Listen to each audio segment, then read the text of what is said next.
नमस्कार। मैं हूँ रीटा बख्शी वर्मा और आप देख रहे हैं आर्य खबर। बांग्लादेश की पूर्व प्रधानमंत्री शेख हसीना को इंटरनेशनल क्राइम ट्रिब्यूनल ने मानवता के खिलाफ गंभीर अपराध का दोषी मानते हुए मौत की सजा सुनाई है। वहीं शेख हसीना का कहना है कि ये सियासी बदले की कार्रवाई है। जैसे ही अदालत में ये फैसला दिया गया, वैसे ही वहां पर हिंसा जो है वो शुरू हो गई।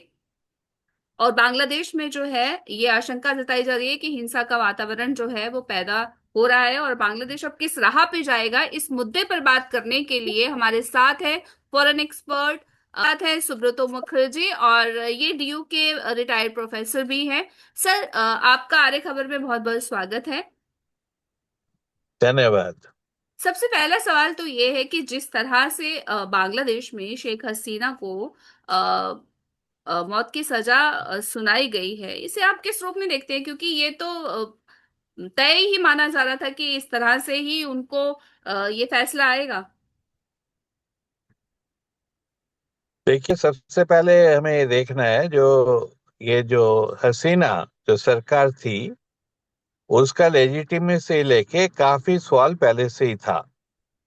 क्योंकि जो चुनाव उन्होंने जीता था उसमें करीबन 7% वोटिंग हुआ था और उसमें बहुत गड़बड़ वाला बात था। ऑपोजिशन ने बॉयकॉट भी किया था।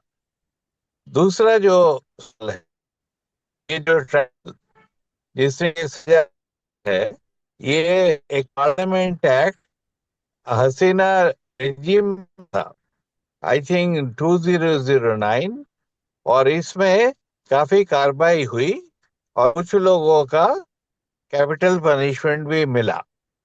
तो ये नहीं कि ये कोई नई लॉ बनाया गया हसीना के लिए, एग्जिस्टिंग लॉ का यूज हुआ है। अब ये सवाल आता है, जो हसीना ले के लिए न्याय हुआ या नहीं, वो तो लार्जर क्वेश्चन है। और जो लीगल फ्रेमवर्क है उसमें नुक्स निकालना मुश्किल है। लेकिन सवाल तो ये भी उठ रहा है कि जैसे ये डॉक्टर यूसुफ है, यूनुस हैं, ये भी तो इलेक्टेड नहीं है ना। अभी इलेक्शन होगा उसके यूनुस। बाद की बात। हाँ, डॉक्टर यूनुस जो हैं वो भी इलेक्टेड नहीं है। और हम्म। बांग्लादेश का एक तबका जिसका जो पहले उनके साथ था, अब वो मोहभंग की स्थिति भी है, और वो ये कह रहा है कि ये थोपे हुए लीडर है हमारे ऊपर में। देखिए, मैं पहले ही बोला, जो सांवैधानिक जो बदलाव होता है वो बांग्लादेश में नहीं हुआ, रेजिम चेंज हुआ। कि उनको देश हसीना को देश छोड़ना पड़ा। इसमें बहुत बड़ा अंतर है कि एक सरकार आती है, दूसरा सरकार आती है और सेम सरकार दोबारा चुनाव जीत के आगे चलता है। पर इधर जो हुआ, एक छात्रों का जो पूरा एक जो डिमांड था और उसके अनुसार जो भी कुछ हुआ, फिर हसीना का कुछ एक्शंस है, पूरा डिटेल्स बीबीसी ने भी पहले पूरा दिखाया। और ये जो पूरा जो पहला जो है फ्रेमवर्क जो लॉ है, उसको आप गलती नहीं निकाल सकते। रेजिम जब चेंज होता है तब आपके लिए कुछ टाइम तो देना पड़ेगा। और यूनिस का जो सरकार है, इसलिए उस तरह का लेजिटिमेसी है। लेजिटिमेसी क्या होता है? जैसे ओएबर का डेफिनेशन है, ये जो पूरा फोर्स का यूज होता है वो स्टेट का एकदम एक्सक्लूसिव अथॉरिटी होता है और किसी का नहीं होता है। वो तो यूनिस साहब के पास है। और सबसे जो बड़ी बात है, मैंने जो आपको बताया, जो पूरा लीगल प्रोसेस है वो बांग्लादेश का अपना लेजिस्लेटिव एक्शन है, एकदम एक्ट है। ये वो नहीं है कि न्यूरनबर्ग ट्रायल है और टोक्यो ट्रायल है, कि पहले वो था ही नहीं, नहीं, रेट्रोस्पेक्टिवली बनाया गया। बांग्लादेश के बारे में इसलिए ये सवाल उठता है क्योंकि जब से ये मोहम्मद यूनिस आए हैं, तब से जो है कट्टर इस्लामिक सेंटर्स जो है वो अपना पैर पसार रहे हैं। तो अब शेख हसीना भी ये आरोप लगाती हैं। अब इन आरोपों में कितना दम है कि ये छात्र आंदोलन नहीं था, इसके पीछे जो है वो कोई और ताकतें थी। देखिए, वो हो सकता है, वो डिटेल्स में पता नहीं है, कोई इंडिपेंडेंट इंक्वायरी तभी पता चलेगा। और 1400 लोगों का जान गई है और उसमें हसीना ने काफी फोर्स यूज किया है। वो जो बीबीसी का जो पूरा टेप है वो आप देखेंगे तो देखेंगे जो सारे जो कितने भी जो उन्होंने डिसीजन लिया है उसमें काफी क्वेश्चन आ सकता है। और हसीना का पहले भी जो यूनिस के बारे में भी जब वो क्षमता में थी, उल्टा सीधा हसीना भी नहीं काफी बोला है। और अभी जो प्रोसेस है उसको स्टेबलाइज करना है, चुनाव होगा, वो भी यूनिस ने अनाउंस कर दिया। अब आती है कट्टरवादी के सवाल। वो जमायत के बारे में है। जमायत को बैन किया था हसीना ने, और उसके बाद जो है अभी जो यूनिस रेजिम है उसने उसको लेजिटिमेसी दिया है। और अभी देखिए, अभी जो ढाका यूनिवर्सिटी में चुनाव है, ये जमायत वाले को भारी जीत मिला है। तो हम सोचते हैं जो लोग कट्टर हैं, हो सकते हैं वो कट्टर हैं, पर उनका एक काफी फॉलोइंग है। जिसका फॉलोइंग है उसको आप क्या इलीगल डिक्लेयर करोगे और उसको अपना चुनाव प्रक्रिया से बाहर करोगे? इसलिए लार्जर क्वेश्चंस इन्वॉल्व है। बांग्लादेश का जो पूरा इशू है वो भी अनसेटल्ड है। इस अनसेटल्ड सिचुएशन में जो I will call it, Hegel जैसे ने बोला था, टू राइट्स है। उस राइट्स में अंदर हमें एनालाइज करना होगा। पर हसीना ने भी जो काम किया था पहले, उसमें भी गलतियां बहुत सारी थी। नहीं, भारत के लिए तो चिंताजनक बात इसलिए है क्योंकि भारत क्योंकि पड़ोसी है, तो उसके लिए चिंताजनक बात इसलिए भी है क्योंकि अगर कट्टरपंथ की राह पर कोई देश जा रहा है तो उसका सीधा सीधा असर जो है वो भारत पर तो पड़ेगा ही। देखिए, कट्टरपंथी जमायत जो है ना, ये छोटा पार्टी है।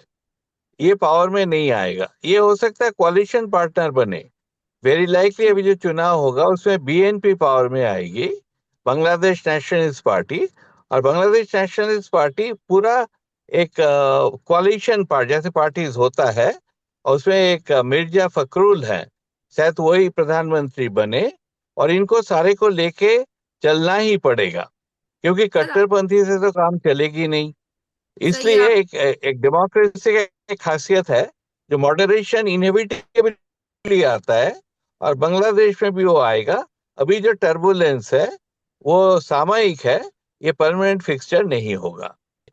बांग्लादेश में अभी नॉर्मल पॉलिटिक्स है नहीं, ये रेजिम चेंज है। तो सबसे पहला ये चीज सोचना पड़ा, और उनको बांग्लादेश छोड़ना पड़ा। और तीसरी चीज जो है, जिस जो ट्राइब्यूनल ने जो सजा दिया है उसका एक लेजिटिमेसी है, क्योंकि हसीना सरकार ने 2009 में इसको चालू किया था, और काफी लोगों का इसमें सजा भी हुआ, कुछ लोगों का कैपिटल पनिशमेंट भी हुआ। तो ये हम नहीं कह सकते जो ये हसीना के लिए बनाया गया और ये पहले नहीं था। ये टोक्यो ट्रायल, न्यूरेम्बर्ग ट्रायल के बारे में कहा जाता था। और आपको याद होगा राणा राधा विनोद पाल, उन्होंने तो डिसेंटिंग जजमेंट दिया था टोक्यो में, विक्टर्स जस्टिस बोल के। तो वो चीज आप इस बारे में नहीं कह सकते। आप कह सकते हो मिस ट्रायल है। जो हसीना का जो डिफेंड करना है उसमें एक अपील होना चाहिए। अपील मेरे ख्याल हर चीज में होता है, इसमें भी होगा। पर लीगल फ्रेमवर्क को आप गलत नहीं साबित कर सकते, वो नहीं, हसीना भी नहीं कर इसमें रही है। इसमें शेख हसीना के साथ में ये इसलिए भी बात उठ रही है क्योंकि जैसे शेख हसीना जिन हालात में बांग्लादेश छोड़कर अब क्योंकि भारत में है, भारत में आई, और अब इस बात की क्या उनको क्या गारंटी है कि अगर वो वहां जाती हैं तो उनका उनकी जो है सुरक्षा जो है वो वहीं की गवर्नमेंट करेगी, और वो एक बहुत ही फेयर ट्रायल होगा उनके साथ में, चाहे वो अपील करती हैं या आगे का जो भी प्रोसीजर वो चलाती हैं। क्या बांग्लादेश में ये देखिए संभव लाइफ है आज की स्थिति में? देखिए, हम लाइफ में हर एक को बोलते हैं, तो आप किसी ना किसी को तो विश्वास करना पड़ेगा। तो इस तरह का हम सवाल उठाए, फिर तो सोल्यूशन आ सकता है। हम ये कर सकते हैं, जो एक इंटरनेशनल ट्राइब्यूनल जिसमें इंटरनेशनल जजेस भी हो, उस तरह का एक ट्रायल हो। एक तो ये हो सकता है। दूसरा ये है कि हसीना अपने आप अपील करें। क्योंकि मैं जो बोल रहा हूँ, जो फ्रेमवर्क जो है लीगल सिस्टम, उसको आप इलेजिटिमेट नहीं कह सकते, क्योंकि बांग्लादेश में ये पहले भी यूज हुआ है। इसमें अंतर बहुत है टोक्यो ट्रायल, न्यूरेम्बर्ग ट्रायल में और बांग्लादेश में। तो इसलिए सजा जो हुआ वो सही है गलत है, वो तो बात की बात है। पहले जो प्रोसीजरल जो फ्रेमवर्क है उसको आप गलत नहीं बता सकते। अब इसके लिए ममता का, ये जो तो हसीना का, तो मुझे लगता है एक रास्ता खुला है। एक तो अपील कर सकते हैं, दूसरा तरफ वो ये भी कह सकते हैं जो एक ब्रॉडर इंटरनेशनल ट्रायल हो। और इसके बाहर मुझे नहीं लगता भी उनके लिए कोई लेजिटिमेट प्रोसेस है, क्योंकि देखिए राजनीति में बहुत कुछ होता है। और हसीना एक लॉन्ग टाइम प्लेयर है, बांग्लादेश का पूरा इनका जो फैमिली है वो क्लोजली एसोसिएटेड है। पर हसीना को अभी ये सोचना पड़ेगा कि वो लीगली लड़े, पॉलिटिकली लड़े, देश में वापस जाए, या हिंदुस्तान और कहीं रहे, ये उनका अपने डिसीजन होगा। पर ये कहना कि प्रोसेस गलत है, वो हम नहीं कह सकते। तो क्या ये जो शेख हसीना है, इनके लिए ये अंतर्राष्ट्रीय कोर्ट में जा सकती हैं? क्या ऑप्शन हो सकते हैं इनके पास में? एक तो ये ऑप्शन हो सकती है मेरे ख्याल में, वो तो ओपन होगा, वो जा सकते हैं, पक्का जा सकते हैं, क्योंकि प्रोसेस तो होगा।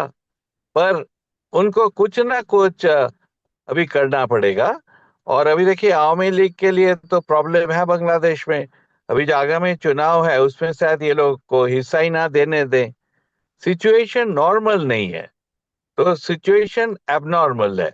उस एबनॉर्मेलिटी के अंदर देखना पड़ेगा, क्योंकि देखिए सबसे बड़ी बात है जो हसीना को देश छोड़ना पड़ा। ये नहीं कि वो देश में ही रहे और पूरा मुकाबला किया, वो बाहर आ गए। उसके बाद उनकी जो पॉलिटिक्स है वो एक दूसरा रंग ले लिया। अच्छा, पूरा एक जब छोड़ना पड़ता है, इसका मतलब कुछ तो गड़बड़ है। गड़बड़ इन दिस सेंस, मैं ये नहीं बोल रहा हूँ जो उनका एक्शन इलेजिटिमेट, पर सिचुएशन ऐसे बना जो सिक्योरिटी प्रधानमंत्री के लिए देने के वो बांग्लादेश दे नहीं सकता था। इसलिए हिंदुस्तान ने भी मान ली जो आप इधर आके रहो। पर उनका जो बाकी जो पॉलिटिक्स है, उनका जो फ्यूचर एक्शन है, वो अभी से बोलना बहुत मुश्किल काम है। एक सवाल ये भी है कि ये जो डॉक्टर यूनिस हैं, इनको जो ये जो अभी बांग्लादेश की कमान संभाल रहे हैं, कुछ लोगों का ये भी मानना है, एक तबका ये भी मान रहा है कि बड़े जोश खरोश से उन्हें बांग्लादेश की बागडोर थमाई गई थी। लेकिन अब जो है लोगों का मोह भंग भी हो रहा है, क्योंकि स्थिति में कुछ खास सुधार जैसा दिख नहीं रहा है बांग्लादेश में। देखिए अभी जो बांग्लादेश में सिचुएशन है, यूनिस को उनको मानना पड़ेगा, क्योंकि उन्होंने चुनाव अनाउंस कर दिया है, एक रेफरेंडम अनाउंस कर दिया है, फरवरी में है। तो अभी कुछ महीने ही बचा है। इसके अंदर जो राजनीतिक जो दल हैं वो तैयार कर रहे हैं चुनाव के लिए। अब एक लेकिन ही यहाँ सवाल पे एक बचता है। लेकिन एक सवाल यहाँ पर ये भी उठता है कि जैसे कि अभी बात की जा रही है, अवामी लीग जो है, शेख हसीना की जो पार्टी है, वो अभी बिल्कुल उसकी हालात जो है वो बहुत खराब है। और क्योंकि ये भी माना जा रहा है कि उनके जो कार्यकर्ता है उनको वो काफी डरे हुए हैं, और वो इतने स्वतंत्र रूप से उतना कामकाज कर नहीं पाए राजनीतिक रूप से। लेकिन ये कहना कि जैसे ही फैसला दिया गया वैसे ही उनके लीडर्स जो हैं वो हिंसा कर रहे हैं, ये कर रहे हैं, तो ये सवाल खड़ा क्या नहीं होता है कि फरवरी में यूनुस साहब कह रहे हैं कि इलेक्शन होगा, और उससे पहले ये बताया जा रहा है ये मौत की सजा दी गई है, उसकी वजह से कार्यकर्ता जो हैं वो हिंसा कर रहे हैं और बांग्लादेश में बुरी हालत है। तो आपको नहीं लगता कि फरवरी में ये पॉसिबल है कि इलेक्शन होंगे ही, या एक ये तरीका है कि इलेक्शन को एक्सटेंड किया जाए और आगे तक ले जाया जाए और कहा जाए कि नहीं, अभी स्थिति ठीक नहीं है? नहीं, मुझे नहीं लगता ये होगा, चुनाव तो फरवरी में होगा।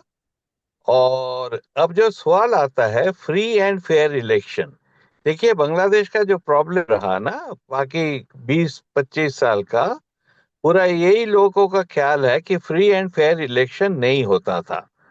18 का इलेक्शन भी नहीं हुआ, उसके पहले का भी नहीं हुआ, और अभी जो चुनाव 23 में हुआ उसमें एक ही दम नहीं हुआ, जो 24 के जनवरी में जो हुआ। इसलिए पहला तो आपको ये करना पड़ेगा जो एक इंस्टीट्यूशनलाइज करे बांग्लादेश कि free and fair election and legitimate government दोनों एक साथ आना है। तो मुझे लगता है अभी तक जो प्रक्रिया चल रहा है उसमें यूनुस को हम फॉल्ट नहीं दे सकते, क्योंकि सिचुएशन बहुत ही डिफिकल्ट है और यूनुस इन वे इंडिस्पेंसिबल है। और इसलिए उनकी जो भी थोड़ा बहुत जो स्टेटस है, नोबेल लॉरिएट है, उनका जो ऑटोनॉमी है, उसमें अभी जो सिचुएशन है, मुझे लगता है ही इज द सेफेस्ट बेट। लेकिन बात तो ये है कि अगर इतना ही चीजें ठीक ठाक चल रही हैं बांग्लादेश में, कट्टरपंथ एक अलग अपना रास्ता बना रहा है, हिंसा का भी दौर अभी चल ही रहा है, रुका नहीं है, तो कितना और वक्त चाहिए अभी यूनुस साहब को कि बांग्लादेश में स्थितियां जो हैं ठीक, क्योंकि जब स्थितियां ठीक होंगी इलेक्शन तो तभी फेयर, फ्री एंड फेयर हो सकता है। अगर स्थितियां इसी तरह की रही तो fair and free and fair election की कल्पना कैसे की जा सकती है?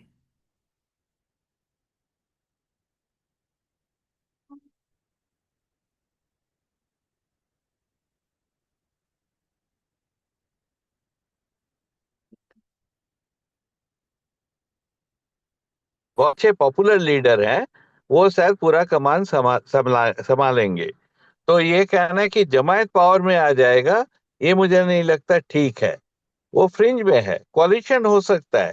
जैसे हमारे देश में भी बहुत दफा मुस्लिम लीग कभी भागीदारी हुआ, तो इस तरह का होगा। उससे ज्यादा मुझे नहीं लगता, क्योंकि देखिए, जो पूरा इलेक्टोरेट बांग्लादेश में है, वो काफी बटा हुआ है। उसमें एक बहुत लिबरल स्टैंडिंग है, जैसे पश्चिम बंगाल में है, ऐसे पूर्व बंगाल में भी है। जो भाषा आंदोलन से जो पूरा निकला है, उसमें बांग्लादेश में एक सब नेशनलिज्म है, और उसमें जो हम बंगाली हैं, इसके लिए उनका एक बहुत बड़ा गर्व है। इसलिए कोई भी इसको उससे हटके कुछ करेगा, तो मुझे नहीं लगता उसमें सफल हो सकता है।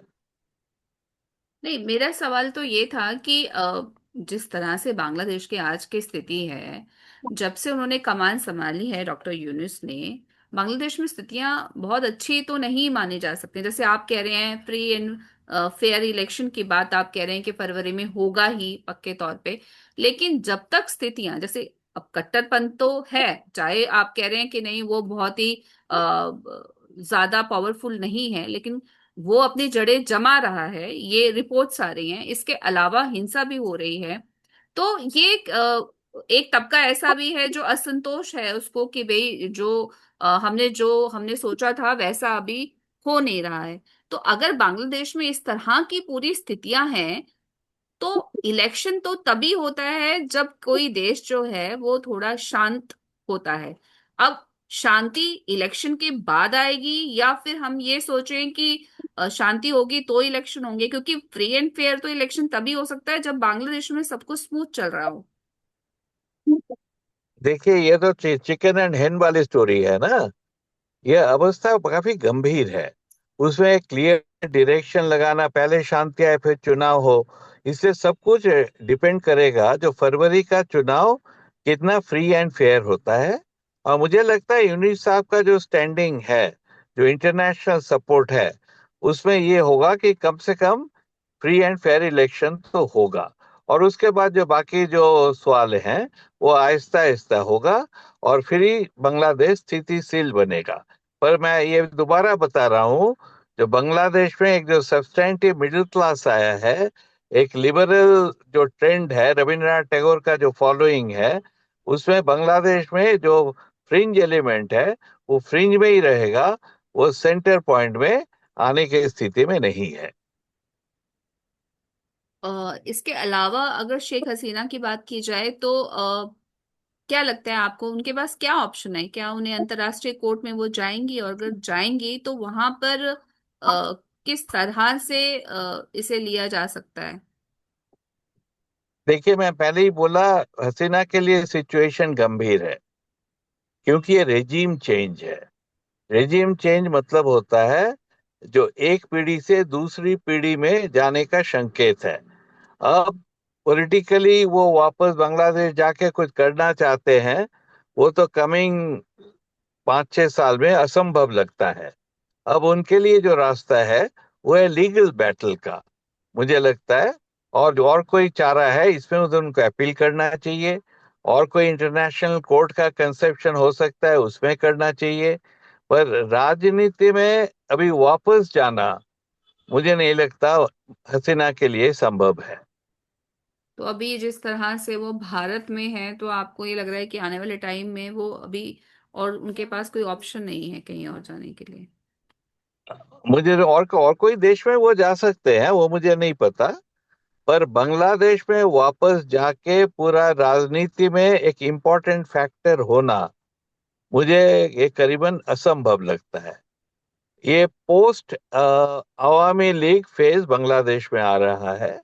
हमें आहिस्ता आहिस्ता इसको एक्सेप्ट कर लेना चाहिए। और हमारे इंडिया के लिए new channels of communication her group के साथ बनाना चाहिए। Bangladesh is a sovereign state. इनका अपना जो इंटरनल पॉलिटिक्स है, उसका अपना एवोल्यूशन होगा। पर हमें साउथ एशिया में जियोग्राफी में मिलके रहना है, और आहिस्ता आहिस्ता उनको भी एडजस्ट करना पड़ेगा, हमको भी पड़ेगा। नहीं, अभी जैसे ही ये चीजें चेंज हुई हैं बांग्लादेश में, जो छात्र आंदोलन हुआ उसके बाद से एक भारत विरोधी जो लहर है वो बांग्लादेश में दिखाई दे रही है। इससे भारत को चिंता करनी चाहिए। नहीं, चिंता तो करना चाहिए। इसलिए तो मैंने बोला जो न्यू चैनल्स ऑफ कम्युनिकेशन आपको डेवलप करना पड़ेगा। देखिए, बहुत सारा परसे मैं ढाका तो गया हूँ, 3 साल पहले भी गया हूँ। उधर काफी जो एंटी इंडियन सेंटिमेंट है, पर वो भी फ्रिंज है। ये नहीं समझिए कि ये पूरा एंटी इंडियन है, डिवाइडेड है। बांग्लादेश उतना ही प्लूरल है जितना इंडिया है। तो जितने लोग इंडिया को अपोज करते हैं, उतने लोग सपोर्ट भी करते हैं। तो इसलिए स्थिति जब नॉर्मल हो जाएगी, मुझे लगता है एक new equilibrium will emerge. And of course, India is a big and dominant state in South Asia, but a more reliable and more lasting relationship will evolve with Bangladesh. बिल्कुल, जिस तरह के हालात अभी बांग्लादेश में दिख रहे हैं उससे शेख हसीना के लिए तो बहुत ही मुश्किलों भरा टाइम है ये। न केवल शेख हसीना बल्कि अवामी लीग के वजूद पर भी अब सवाल खड़ा हो गया है। इस पूरे मुद्दे पर हमसे बात करने के लिए आपका बहुत बहुत धन्यवाद। धन्यवाद।